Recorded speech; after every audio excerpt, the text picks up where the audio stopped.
હું પ્રીતિ શાહ પટેલ પ્રિતાશ આપ સૌ સમક્ષ માતૃત્વ દિવસના અનુસંધાનમાં એક આસ્થાભરી ગાથા રજૂ કરું છું.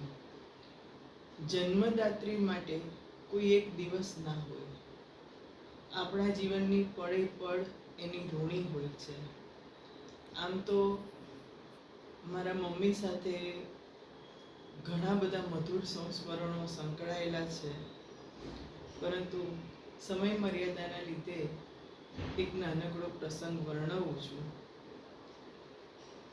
દરેક બાળકના ઘડતરમાં માતા પિતાનું બહુ અમૂલ્ય યોગદાન હોય છે, પરંતુ મારામાં જે વાંચનનો શોખ જન્મ્યો અને અવિરતપણે જે ચાલુ રહ્યો, એમાં એ શોખને જન્મ આપનાર અધિદાત્રી મારા મમ્મી છે. મને યાદ છે કે હું જ્યારે 5મા ધોરણમાં ભણતી હતી એ વખતે પપ્પા લાઇબ્રેરીમાંથી બુક લાવેલા. હરકિશન મહેતાની નવલકથા અમીર અલી ઠરના પીળા રૂમાલની ગાંઠ એ મમ્મી વાંચતા હતા અને એમને કીધું કશું વાંચવું નથી, ભણવું નથી, તો તું આ વાર્તા વાંચે એમ. અને પછી વાર્તા વાંચવાનો એટલો ઇન્ટરેસ્ટ પડ્યો તો 5મા ધોરણમાં હતી અને એ વખતે સૌથી પહેલી નવલકથા મેં એ વાંચેલી. ત્યારબાદ તો વાંચનનો જાણે કે આખો સિલસિલો સર્જાઈ ગયો. કડી કલોલ મહેસાણાના પુસ્તકાલયની ભાગ્યે જ કોઈ પુસ્તક એવી હશે કે જે વાંચવામાં ના આવી હોય. પરિણામે સાહિત્યમાં અને લખવામાં રુચિ ઊભી થઈ.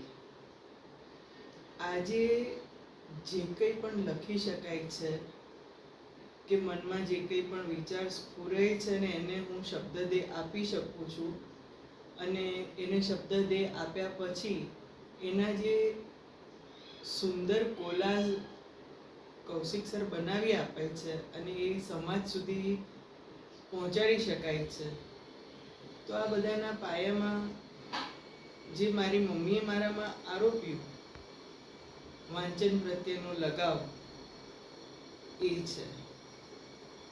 મારી મમ્મી હાલની તારીખમાં પણ નિયમિતપણે અખબાર, મેગેઝિન, નવલકથા, ધાર્મિક પુસ્તકો વાંચતી રહે છે.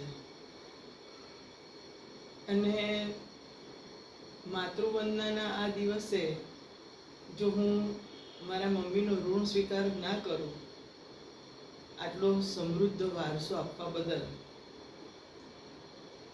તો એ યોગ્ય ના જણાય.